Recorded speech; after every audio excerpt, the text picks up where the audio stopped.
আমি সজীব ওয়াজেদ জয় বলছি।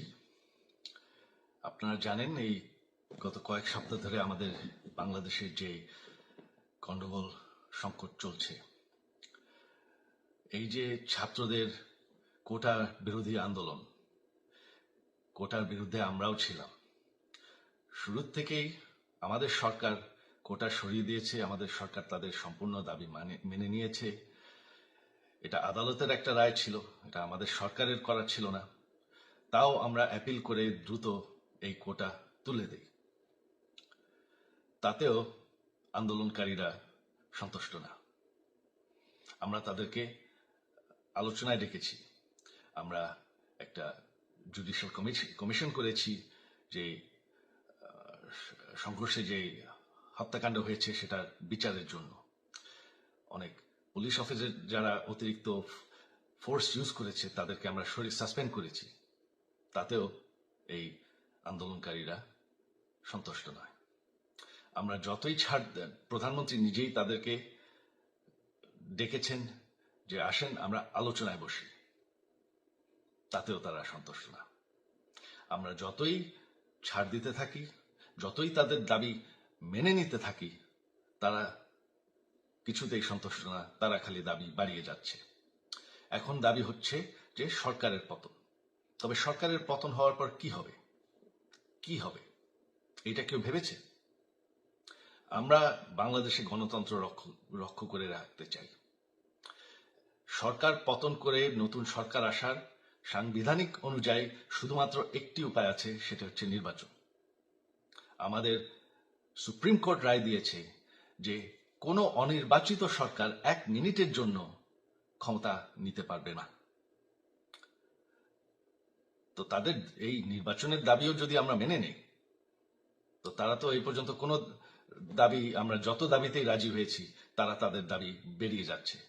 তার মানে কি, আমরা যদি এখন এই নির্বাচন সরকার পতনের দাবিও মেনে নেই, তারা তখন দাবি করবে যে না, এই সরকারের আন্ডারে এই নির্বাচন আমরা মানব না। তখন কি হবে? এটা কেউ ভেবেছে? জানি আমাদের সেই সুশীল সমাজ আবার আলোচনা করছে সেই তত্ত্বাবধায়ক সরকারের অভিজ্ঞতা তো আমাদের আছে। আপনারা ভুলে গেছেন? সেই তত্ত্বাবধায়ক সরকারকে নষ্ট করে দেওয়া হয়েছিল বিএনপির আমলে ইলেকশন রিগ করার জন্য। তারপর যখন আরেক তত্ত্বাবধায়ক সরকার আসলো, দেশের কি অবস্থা হয়েছিল? শেষমেশ সব থেকে বড় কথা যে আমাদের সংবিধানে স্পষ্ট বলা আছে এবং আমাদের সুপ্রিম কোর্ট রায় দিয়েছে যে অনির্বাচিত সরকার 1 মিনিটের জন্য দেশের ক্ষমতায় থাকতে পারবে না। আমরা আওয়ামী লীগ, আমরা আন্দোলন করেছি, আন্দোলন করে এই দেশকে স্বাধীন করেছি, আন্দোলন করে গণতন্ত্র ফিরে এনেছি, আন্দোলন করে আমরা দেশের উন্নয়ন করেছি। আপনারা যে বঙ্গবন্ধুর মেয়ে শেখ হাসিনার বিরুদ্ধে বলছেন, আজকে শেখ হাসিনা না থাকলে বাংলাদেশ এতদূর আসতে পারত? অসম্ভব। কেউ কল্পনা করতে পারে নাই যে বাংলাদেশ এরকম উন্নতি করবে, এরকম উন্নয়ন হবে। ঠিক আছে, শেখ হাসিনার পর আপনাদের কি হবে সেটা আমারও চিন্তার বিষয় না, আমার পরিবারের আর চিন্তার বিষয় না, আপনারা বুঝবেন। তবে এইভাবে সংঘর্ষ করে, হত্যাকাণ্ড করে ক্ষমতা দখল করা যাবে না। এটা আর আন্দোলন না। যখন পুলিশ হত্যা করা হচ্ছে, নিরীহ মানুষের উপর কাণ্ড চলছে, মানুষের বাসায় আগুন দেওয়া হচ্ছে, জার্নালিস্টদেরকে হত্যা করা হচ্ছে, এটা হয়ে গেছে সন্ত্রাস। আর সন্ত্রাস মোকাবেলা শুধুমাত্র একটি ভাবে করা যায়।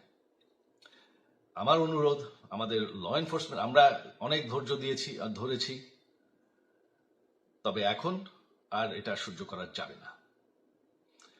ল এনফোর্সমেন্ট এজেন্সি, বিজিবি এবং কি আমাদের মিলিটারির প্রতি আমার আহ্বান যে আপনাদের দায়িত্ব হচ্ছে আমাদের দেশের মানুষকে নিরাপদ রাখা এবং আমাদের দেশকে নিরাপদ রাখা, আমাদের দেশের সংবিধানকে নিরাপদ রাখা, সংবিধানকে রক্ষা করা।